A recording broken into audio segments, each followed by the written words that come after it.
Me da mucho gusto poder anunciar que este último libro, La invasión de los ángeles caídos, que he escrito recientemente, va a ser una grande bendición y una grande información para todos ustedes.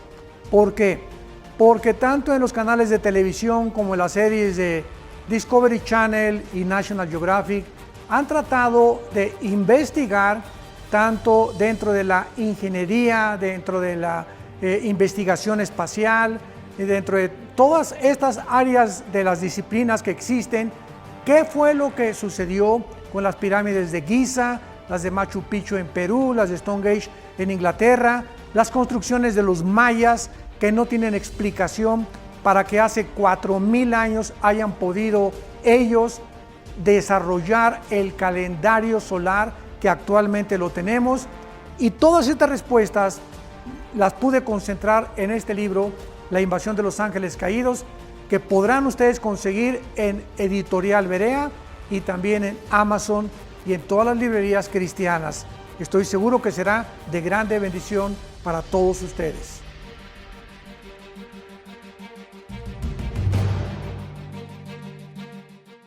El doctor Armando Alducin presenta Tomo 3 del Antiguo Testamento. Sigue adelante en el estudio bíblico de la historia del pueblo de Israel a través de 77 audioconferencias del doctor Armando Alducin. Escucha la palabra desde donde estés. Adquiere nuestra USB a un precio especial. Profundiza en los libros de Josué, Jueces, Primera y Segunda de Samuel y escucha temas como la tierra prometida, apostasía, el arca del pacto, los primeros reyes, el pecado y el perdón. 77 audioconferencias del doctor Armando Alducin a un precio especial.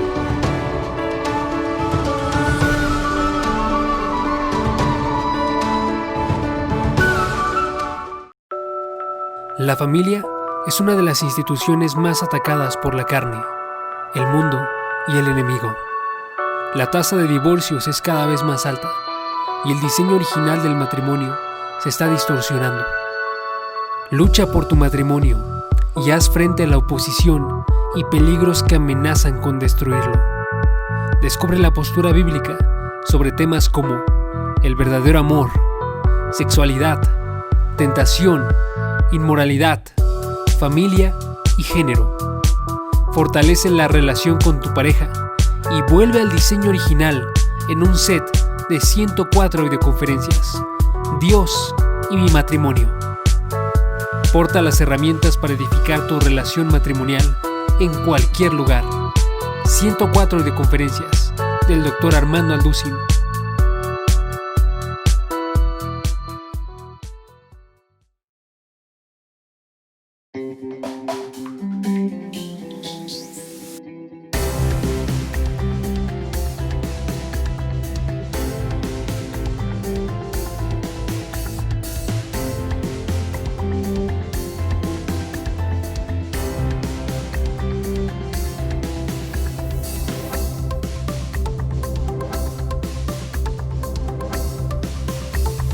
Quiero compartir con ustedes en este momento el tema creer para vivir.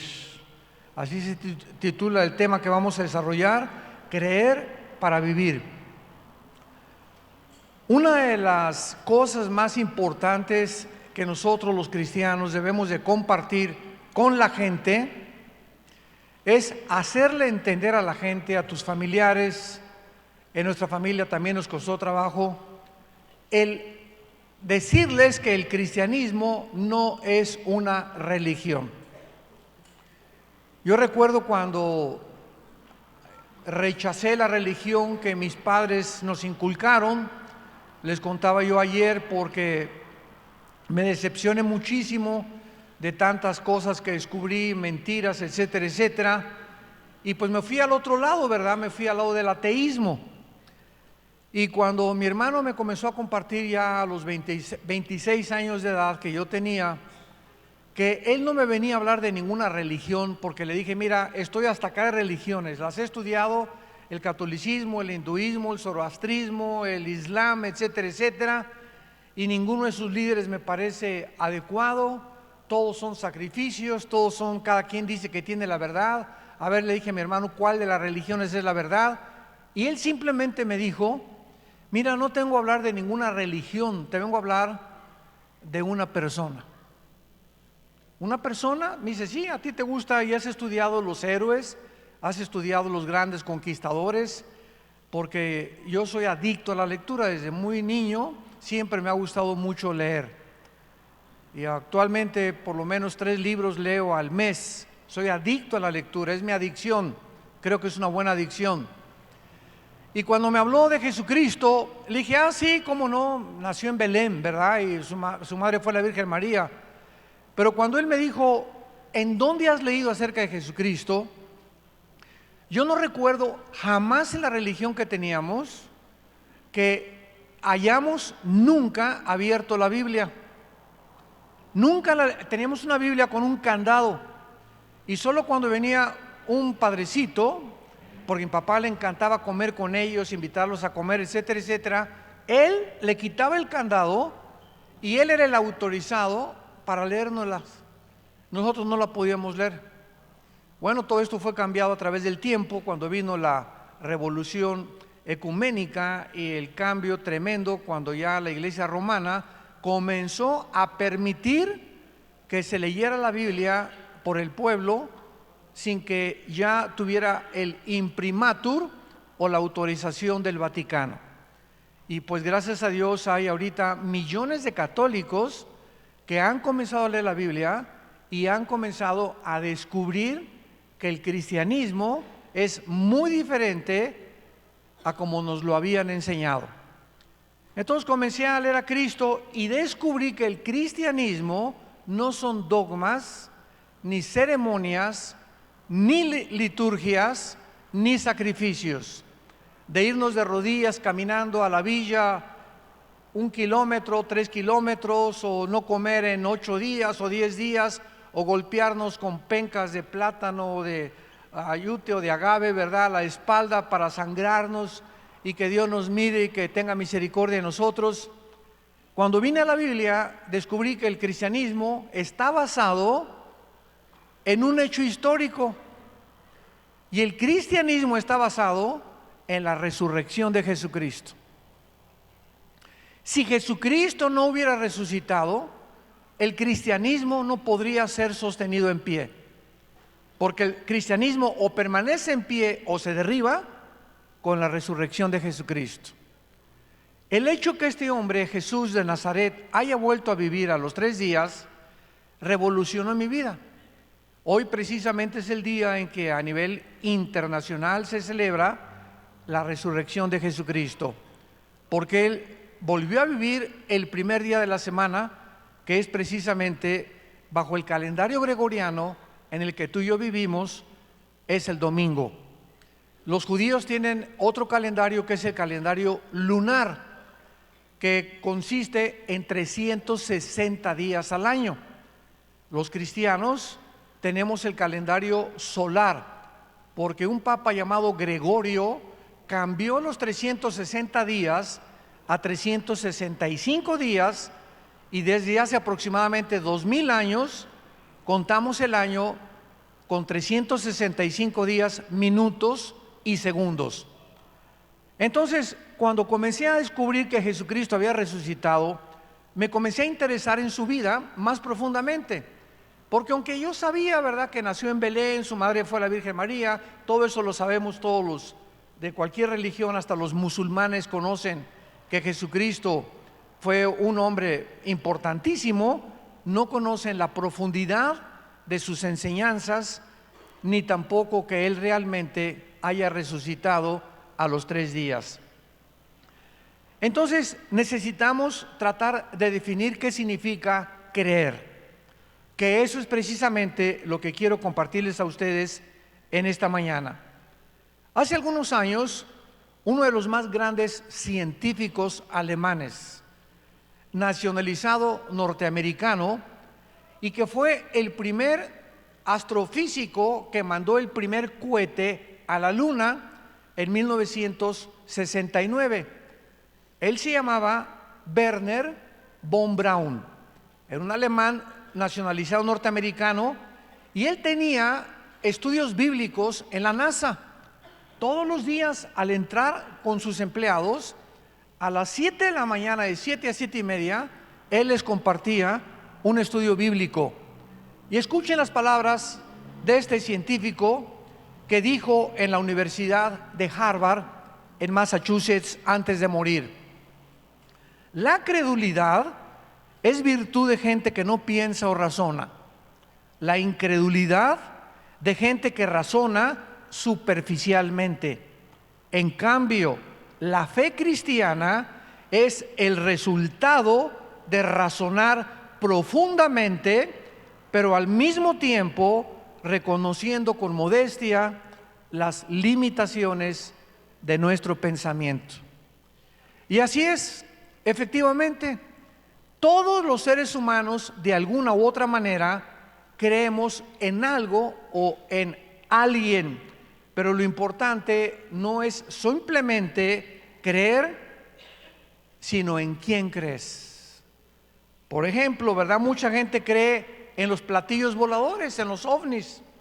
Otra gente cree que venimos de los animales, que se les enseña en las escuelas y en las universidades, sin que los estudiantes ni los mismos maestros hayan investigado que es imposible genética, biológica y físicamente que provengamos de los animales, pero lo quieren creer.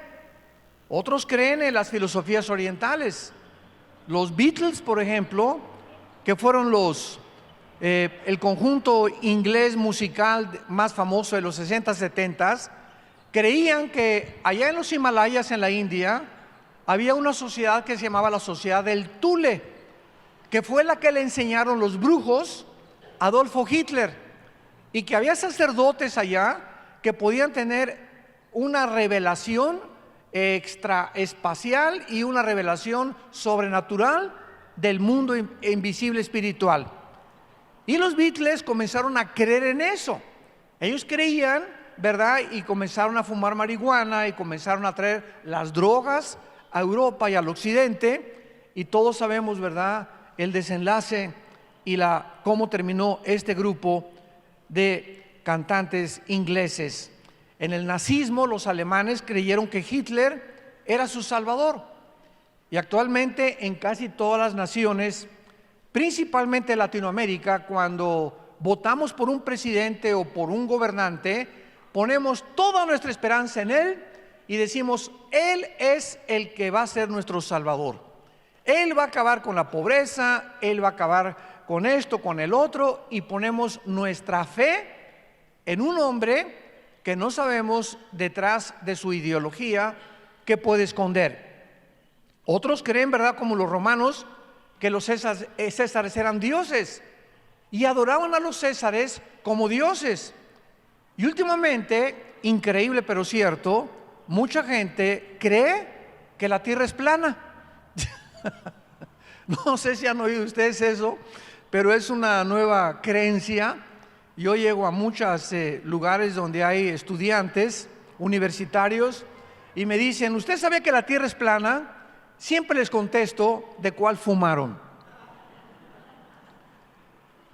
Bueno, entonces vemos nosotros, ¿verdad?, que la mayor parte de todas estas creencias, aunque sean irracionales, improbables y que carezcan del menor escrutinio en su análisis, la gente cree en ellas. Y cuando nosotros comenzamos a decir que creemos en un personaje histórico que se llama Jesucristo, comenzamos a descubrir que nuestra fe es válida porque tiene un sostén histórico, geográfico, arqueológico, químico, físico y de cualquier disciplina académica que me quieras mencionar. Esto solamente nos demuestra de qué forma tan tremenda y tan maravillosa podemos nosotros decir: creemos que la Biblia es verdaderamente la palabra de Dios, que fue Dios el que inspiró este libro, que son 66 un compendio de 66 libros en un periodo de casi 1500 años, porque la Biblia se escribió en casi 1500 años. Pero los 66 libros de la Biblia, escritos por más de 40 autores diferentes, en diferentes épocas de la historia, coinciden los 40 autores en el mismo pensamiento. Desde el Génesis hasta el Apocalipsis encontramos que la figura central de la Biblia es Jesucristo, el Hijo de Dios. Abran sus Biblias en el libro de los Hebreos capítulo 11 y veamos, como les anticipé, vamos a profundizar en lo que significa creer, o lo que la Biblia le llama la fe, y la grande diferencia entre tener fe y creer en cualquier otra cosa.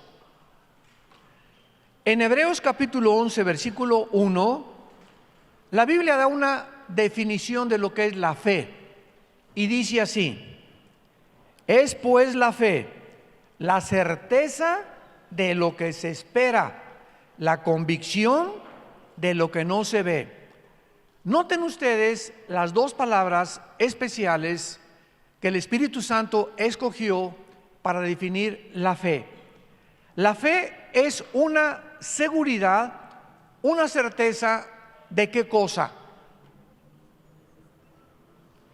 de lo que esperamos. En otras palabras, la fe está relacionada con el futuro. Estamos esperando algo que se nos dice aquí que se va a cumplir. Y esta seguridad profunda en la vida, lo vamos a ver quién nos la da. Y en segundo lugar, es una convicción de algo que no vemos. Entonces, los que quieran apuntar, la fe está relacionada con el futuro y con lo invisible. Y esto podríamos decir a primera vista, qué difícil es creer algo que no veo, porque esto es lo que se llama, ¿verdad?, dentro del pragmatismo filosófico, o los ateos siempre dicen lo siguiente: yo no creo en lo que no veo, en lo que no oigo, en lo que no gusto, en lo que mis 5 sentidos no perciben. Esto es lo que basa el ateísmo. Ellos tienen que ver, oír, sentir para creer, y a nosotros se nos manda lo contrario. Entonces, cuando alguien dice que tiene fe, por ejemplo, yo tengo fe en que me voy a sacar la lotería, esa no es fe, porque no está escrito que te vas a sacar la lotería. Yo tengo fe en que mi hijo se va a sanar. Bueno, puede ser y no puede ser, porque Dios nos promete que Él va a sanar todas las enfermedades. Puede ser que muchas veces sea mucho mejor, que muchas personas se vayan a la otra vida, que está mucho mejor que seguir sufriendo en este mundo. Entonces, hay mucha gente que cuando dice tengo fe en algo, no sabe lo que están diciendo. Nuestra fe tiene que estar basada en las promesas de Dios.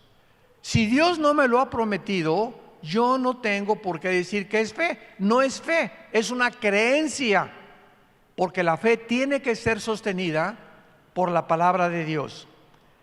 Y así existe una grande diferencia entre el cristianismo y todas las religiones del mundo.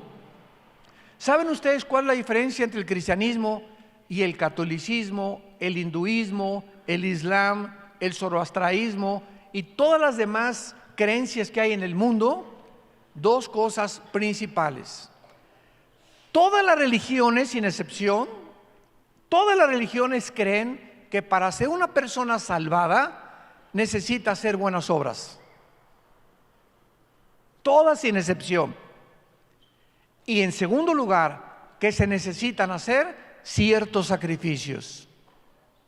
Los mismos aztecas, tribus indígenas, le ofrecían a los dioses el corazón de los seres humanos, porque algo dentro del alma humana nos dice que tenemos que hacer algo o algún sacrificio, purgar la mala conciencia con la que nacimos.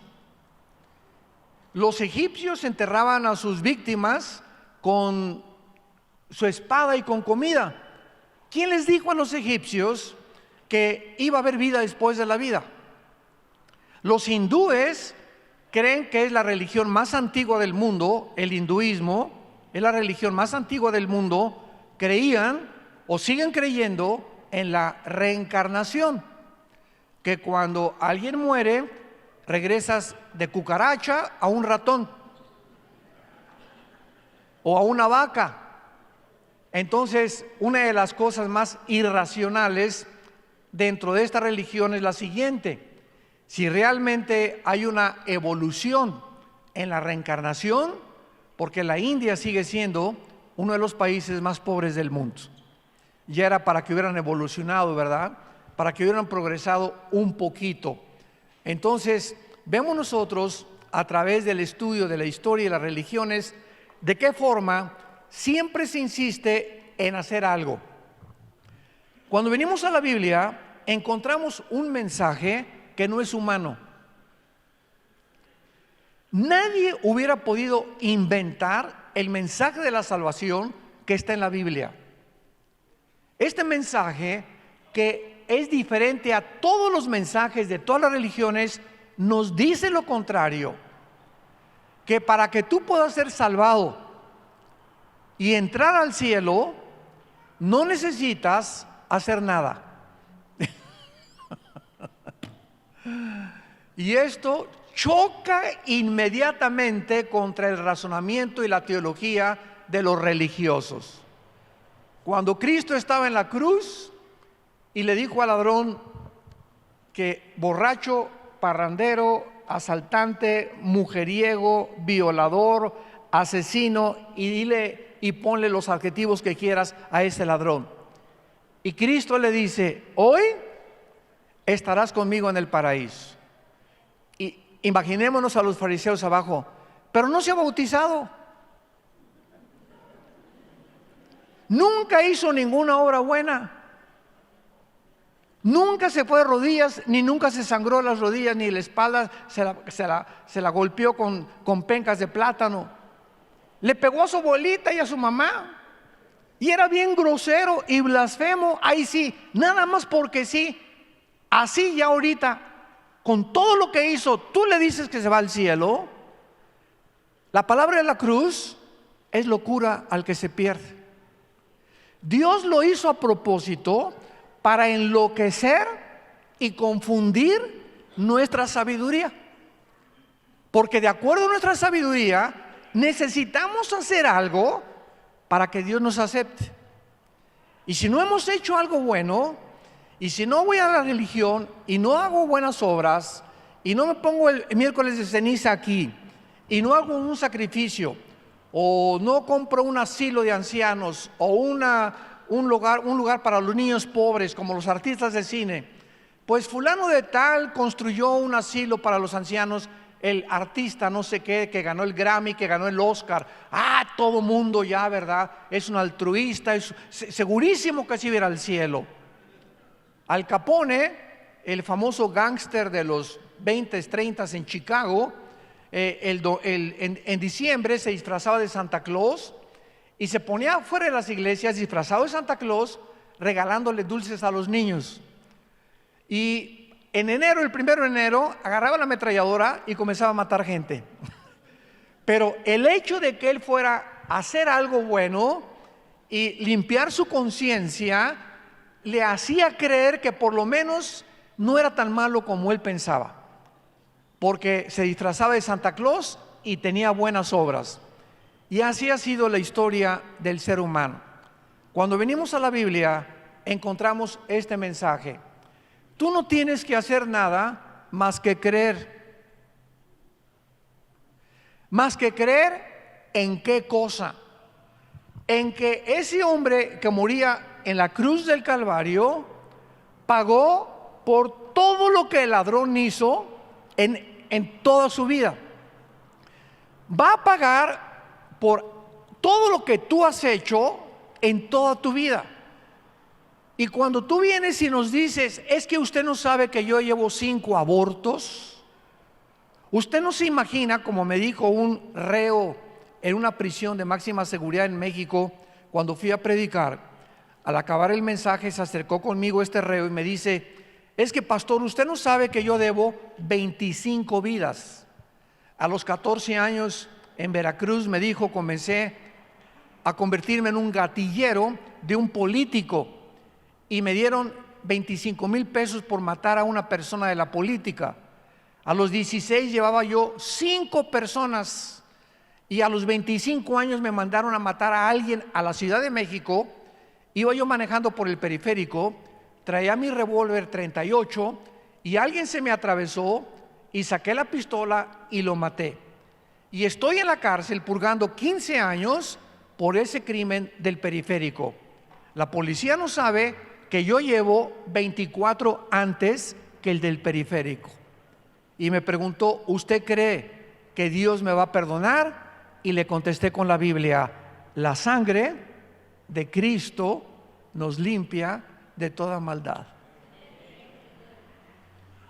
Y cuando el ser humano escucha eso, que Dios paga en nuestro lugar en la persona de su Hijo, para que todo nuestro pasado, no importa lo negro que haya sido, nos regala, porque es un regalo, no tenemos que hacer nada, la salvación.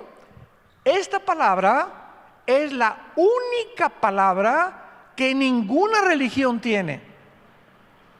Porque una vez me preguntaron eso: ¿podría usted definir qué es el cristianismo con una sola palabra? Y les contesté inmediatamente: gracia. Porque por gracia somos salvos. Efesios 2, 8 y 9. Porque por gracia somos salvos por medio de creer. Simplemente Dios nos manda a decir: crean lo que mi Hijo hizo en el lugar de ustedes y te regalo la salvación. Es un regalo inmerecido.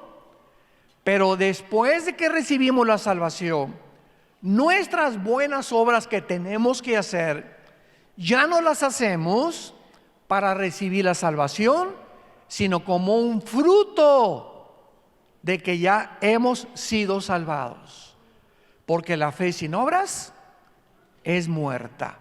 Un cristiano que dice: soy cristiano y Dios me salvó, y sigue portándose igual a como se portaba antes de ser cristiano, es la fe de los demonios.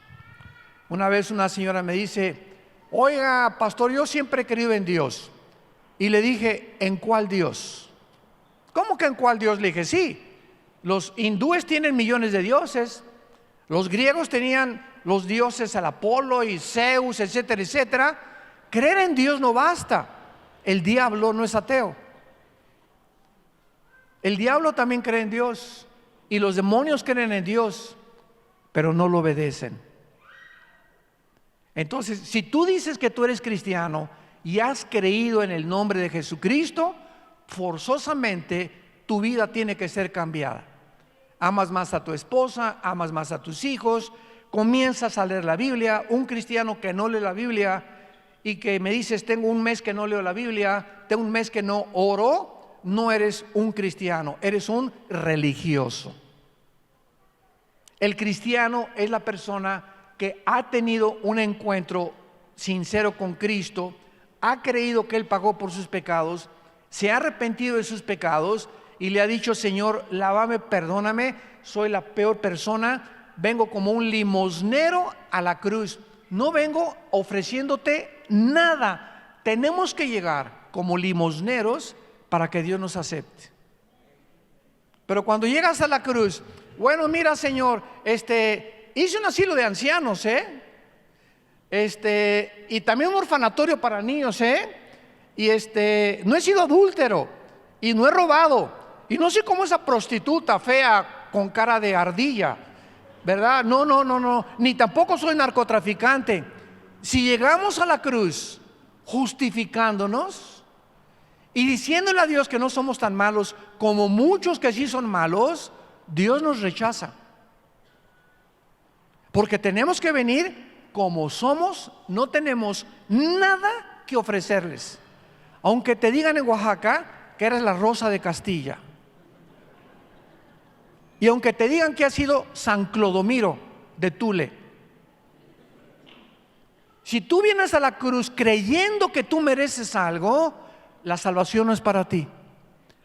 Él vino por los enfermos, por los que reconocen que están enfermos y que necesitamos un encuentro con Él.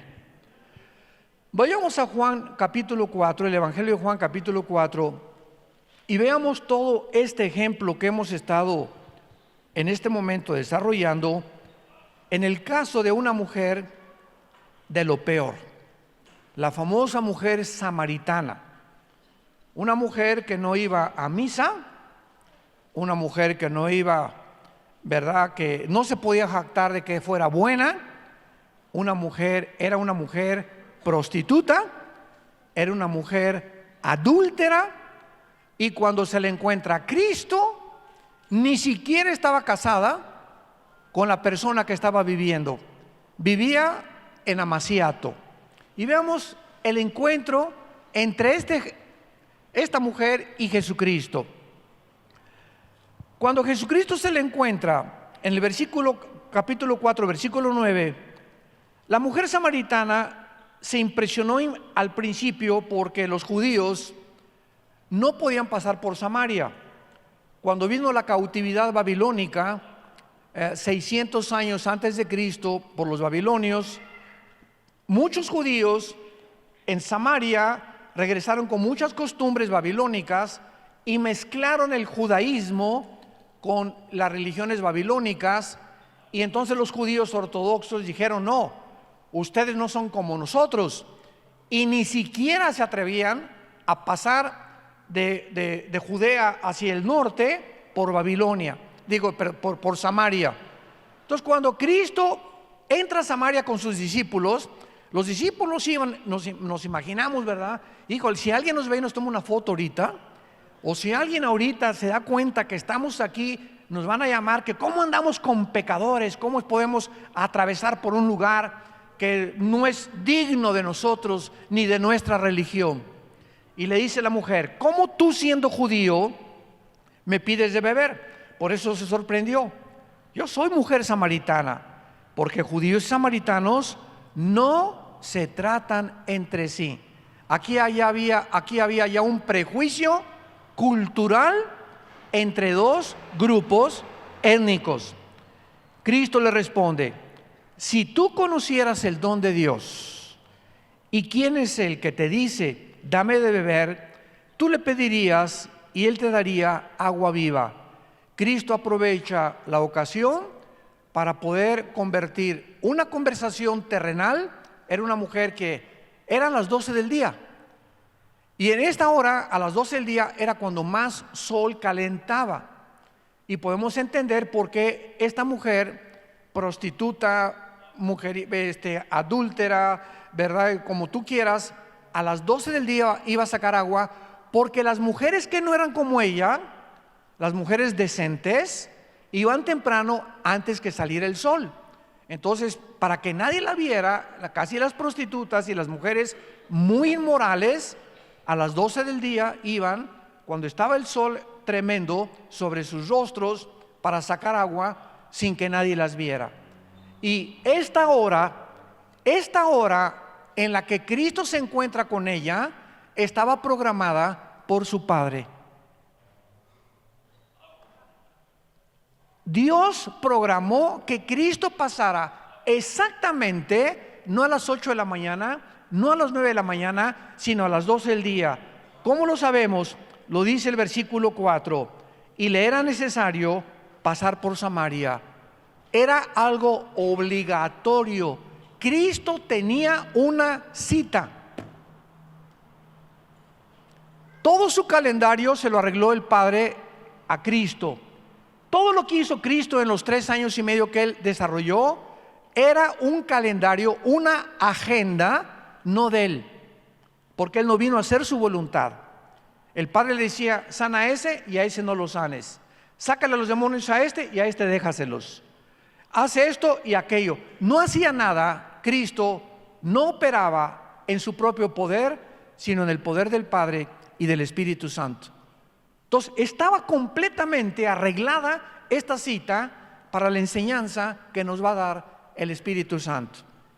Bueno, entonces más adelante, el versículo 13, Cristo le dice a la mujer: cualquiera que beba esta agua, o sea, la que ella estaba sacando del pozo, volverá a tener sed.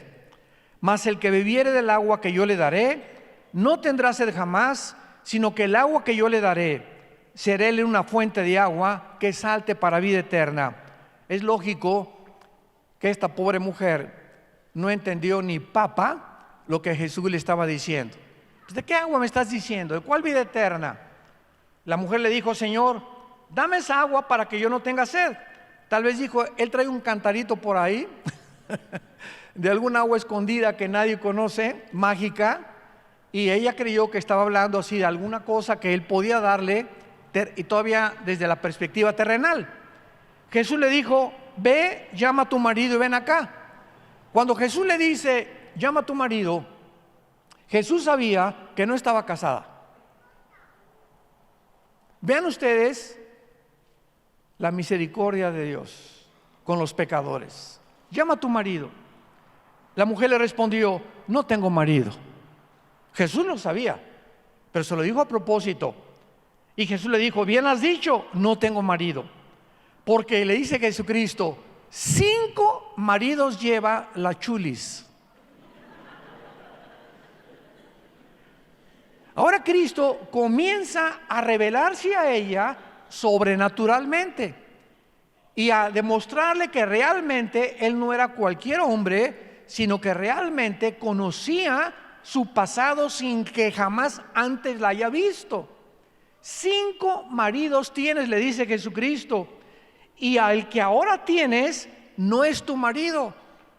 Pecadora, borracha, parrandera, te vas a ir al infierno. Eso le dijo.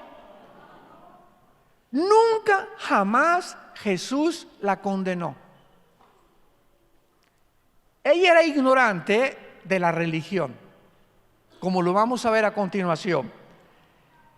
Esto has dicho con verdad. Entonces la mujer, versículo 19, le dijo: Señor, me parece que tú eres profeta.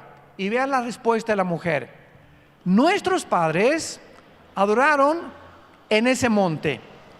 Ustedes dicen que en Jerusalén es el lugar donde se debe adorar. Esta mujer inmoral, al mismo tiempo de ser adúltera y llevar 5 maridos, era una mujer religiosa. ¿Cuántos conoces así de tú? Que tienen su amante pero se persignan el domingo, o van a alguna iglesia el domingo, que roban y asaltan y matan, pero traen una medallota con la Virgen de la Macarena. Estamos llenos de toda esa gente que creen que simplemente una religión es cumplir y poder hacer y vivir como te da la gana. Entonces, esta mujer le plantea a Cristo un problema que es de los más grandes de toda la historia, y una pregunta que yo traía en mi mente también por muchos años. Los católicos dicen que en la iglesia católica, los protestantes dicen que en la iglesia protestante, los mormones dicen que en la iglesia mormona, los musulmanes dicen que Mahoma, y así encontramos nosotros una situación de dilema donde nos preguntamos algún día: ¿cuál de todas las religiones dice la verdad? ¿Cuál es la verdadera iglesia? No sé cuántos de ustedes se han planteado esa pregunta, pero yo me la hice. Y vean que la Biblia nos da la respuesta. Jesús le dijo: mujer, créeme. Aquí llegamos al final de nuestra búsqueda. Cuando yo leí esto, entendí que no es a Buda, no es al Papa, no es la religión esta o no es la iglesia. Tenemos que creerle a un hombre que se llama Jesús. Créele a Jesús. Comienza a leer la persona y la vida de Jesús en la Biblia. Ese es el mandamiento que se nos da: creerle a Él. Y cuando yo entendí eso, entendí lo que Jesús dijo a continuación. La hora viene cuando ni en esa iglesia, ni los mormones, ni los hindúes, ni los católicos, ni en Jerusalén adorarán al Padre. Ustedes adoran lo que no saben. Y así están nuestras familiares, tus primos, tus amigos. Así estamos nosotros, muchos cristianos. Ahí me enseñaron desde niño a adorar algo que en la religión a la que pertenecíamos, entrábamos, era un edificio y olía a incienso. Y al entrar en ese edificio, no hables, porque aquí está Dios. Ahí está Dios en el edificio.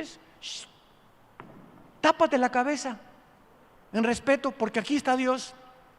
Y nada más me decían, párate, siéntate, párate, siéntate. Y oía yo, introigo al altare Dei, aveam collettifica juventutem meam, quia tues Deus quartes Deo, quartes de repudistis. En latín, quién sabe qué estará diciendo, pero salí a la iglesia, ¡que viva Zapata! Pero al entrar a ese edificio, ahí estaba Dios. Así nos enseñaron de niños a nosotros, como a muchos religiosos. Entonces, venimos a la Biblia y encontramos que Dios no habita en templos ni en edificios hechos por nosotros. Y es lo que Cristo le dijo a la mujer: viene la hora cuando se acabaron los edificios. Los edificios ya no se van a llamar templos. No le llamamos templo al edificio. Ahora el templo es nuestro corazón con el Espíritu Santo. 1 Corintios 6, 19 y 20. ¿No sabéis que sois templo de Dios y que el Espíritu Santo mora en vosotros? Se nos caen las vendas. Y ahora, donde 2 o 3 se reúnan, ahí se encuentra la iglesia de Dios. La iglesia no son edificios, no son liturgias, no son ceremonias, no son desfiles, no son golpes de pecho. La iglesia somos los seres humanos, el cuerpo de Cristo.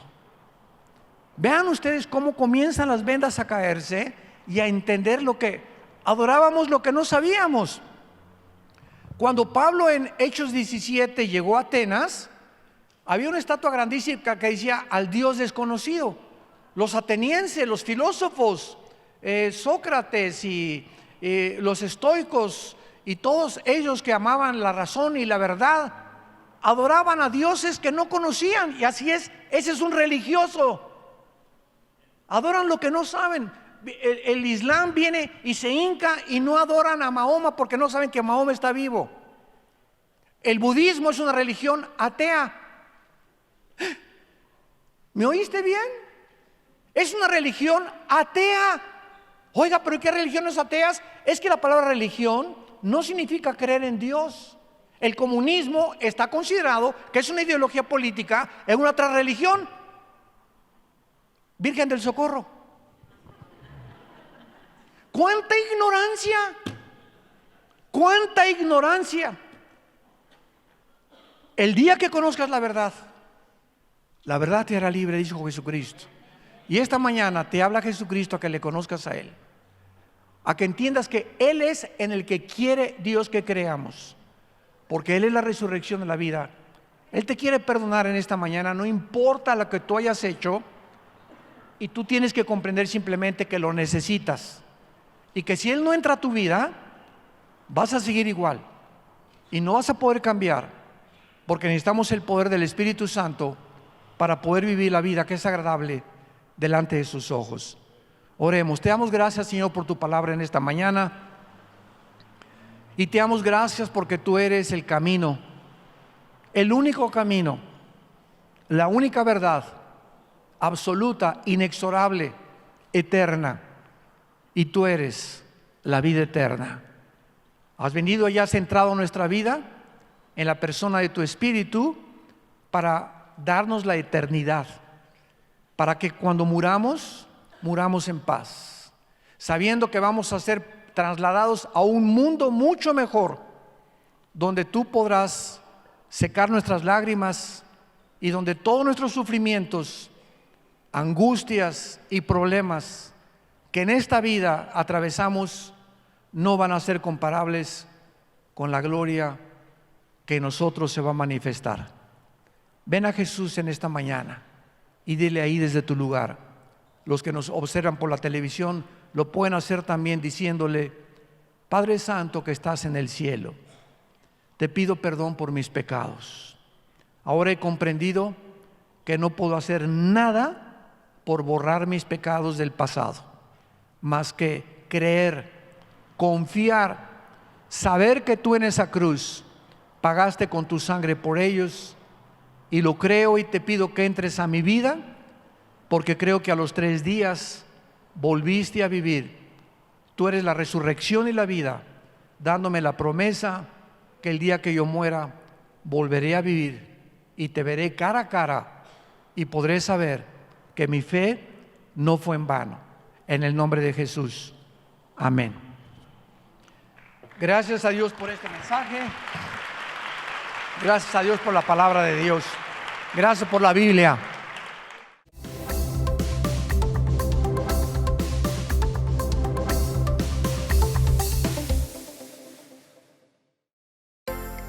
Vida Nueva para el Mundo se sostiene y propaga el mensaje de salvación de Jesucristo gracias a Dios y a tus donativos. Llevemos juntos el Evangelio de Jesucristo al mundo entero.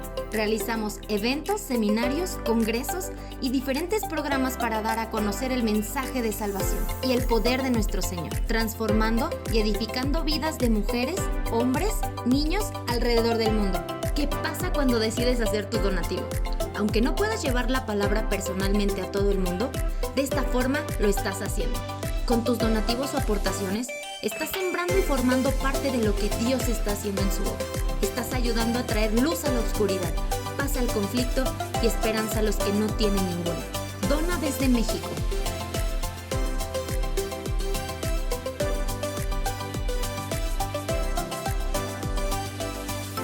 Dona desde Estados Unidos.